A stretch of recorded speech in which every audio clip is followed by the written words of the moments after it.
RVBN, The Rich Video Blog Network, home to weekly NFL predictions, great personality profiles, professional wrestling video blogs, sports video blogs, entertainment video blogs, MBTA video blogs, plus a whole lot more. Collection of my great work going back to June of 2014 on Facebook and YouTube and other social media websites. RVBN, the only video blog on the internet that matters. Time is now 5:33 in the afternoon, Berwick, Massachusetts.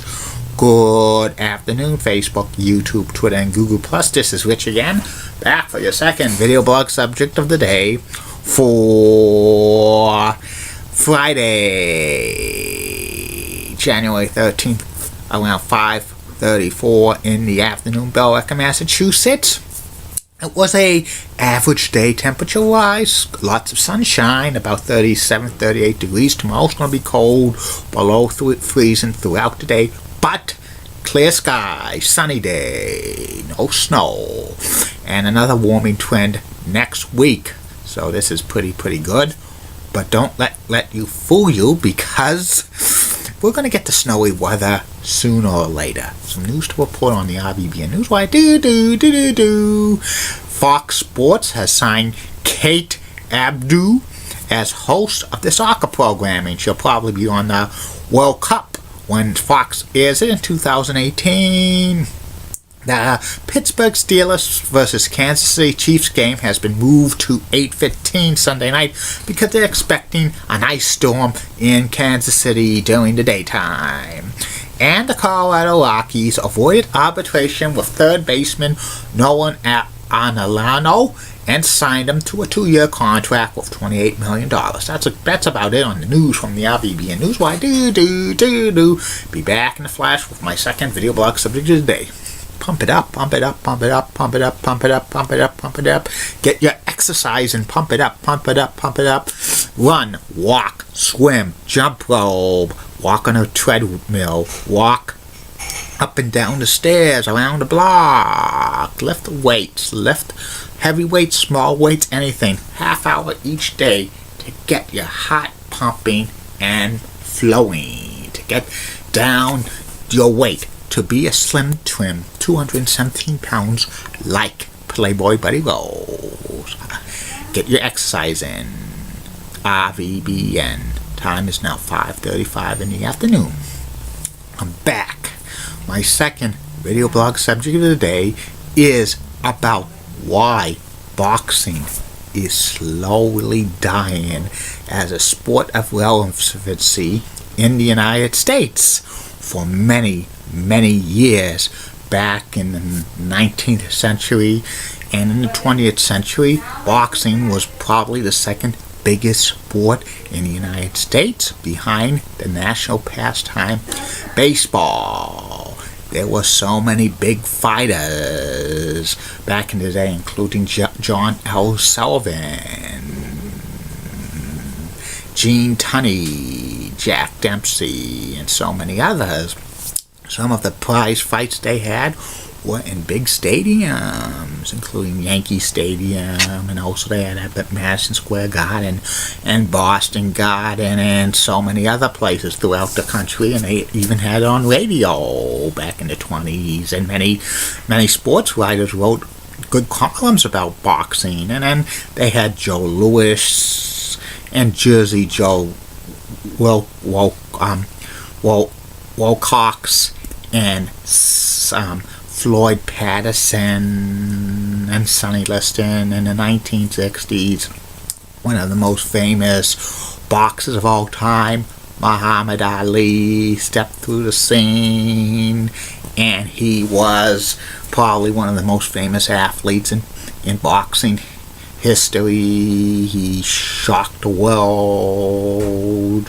He was very charismatic, and he kind of had a special relationship with Howard Cosell.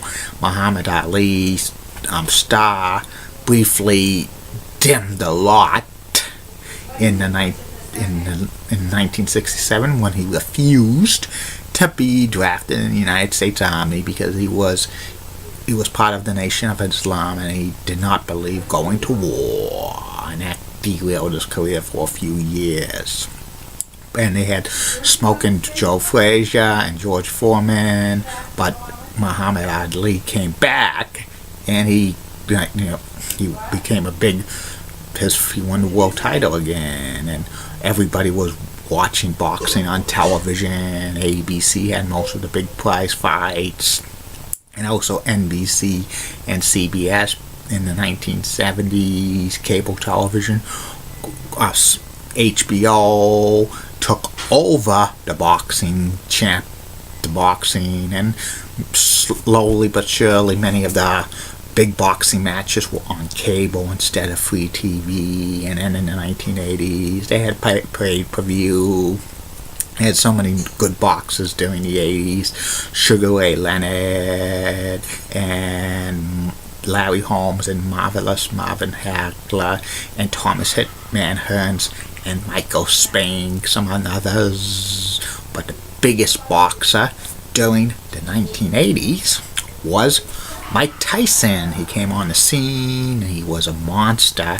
He eventually became world heavyweight champion in 1986, and he won it for 4 years.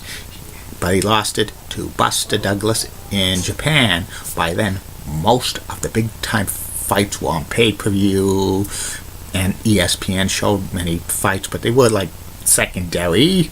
The networks, ABC, NBC, CBS, have basically abandoned the boxing stuff to show occasional fights. Howard Cosell stopped doing boxing in 1982 because he said it was just getting too much, and also a lot of boxers were like getting dying, and he didn't like the way the boxing was going, and like also other sports were getting more popular, like football and basketball and other sports, and many people who used to like boxing would stop covering it, and it continued to go downhill.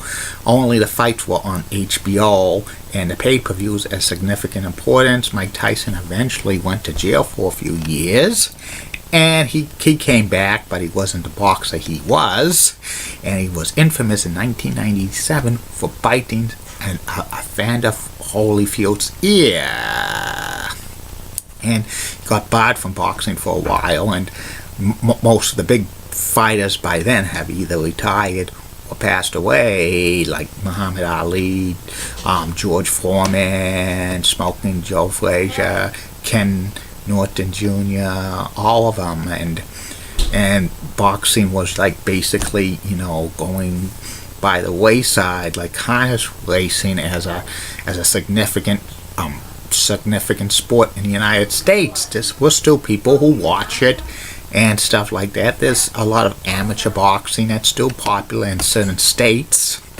but the way I see it, boxing, it's dying a slow death of leprosy because all the big names are really retired, and you don't get too many big time boxing names anymore. The most famous one that used to fight was Floyd Mayweather, and he hasn't fought in over a year or so, and the pay-per-views for boxing are like $59.95. Some people still order it, but most of the boxers, I can't even name who's the boxing heavyweight champion of the world. And boxing these days it's just like really an afterthought because a lot of people don't even pay attention to it. Maybe once in a while ESPN would like have a couple of boxers on Sports Center, but that's about it. I think boxing is just a sport that's dying, and it's really, really sad because it was a very, very good sport. It was like Battle of the Underdogs, a lot of great boxing movies, and boxing had a lot of great characters. Most of the champions were characters, but there's not too many good ones around. And boxing is really big in Massachusetts because they had Rocky Marciano, who was a undefeated heavyweight champion of the world, plus the Golden Gloves of New England, in Lowell, Massachusetts. That's a big amateur boxing thing. A couple of years ago, they considered eliminating boxing from the Olympics, but that was just a rumor. And plus, with like all the regulations now, with like many of the boxers dying and having like CT with the concussions, like being investigated by football, boxing could be prone to that as well. And so boxing, in my humble opinion, is just a sport that's irrelevant in the United States now and might never be popular again. That's about it on that. I'll be back with my third and final video blog tonight, which is going to be about the MSG Health Show card from September 22nd, 1984, WWE main event, Hulk Hogan against Big John Studd, with the WWE debut of Bobby the Brain Heenan. Keep calm, everybody. I'm a Julie Benning guy. Molly was blood. The BCC, all Roxanne's nice legs. Elizabeth Hart's so stunning. She's best. Amy Sweezy's awesome Amy. Then the Church of WPIX, Channel 11, New York. Such a rocking coolers. Got the best legs in New York City, bound on. Bobby Gibbs of ABC 11 has a sweet southern accent. Best legs in Raleigh, North Carolina. And Ren Clay of WHDH Channel 7 in Boston is such a cutie pie. She got the nicest legs in Boston. And in the words of Dr. Thomas Shackey, former principal of BMHS, this action will not be tolerated. BMHS, good night, everybody. See you later.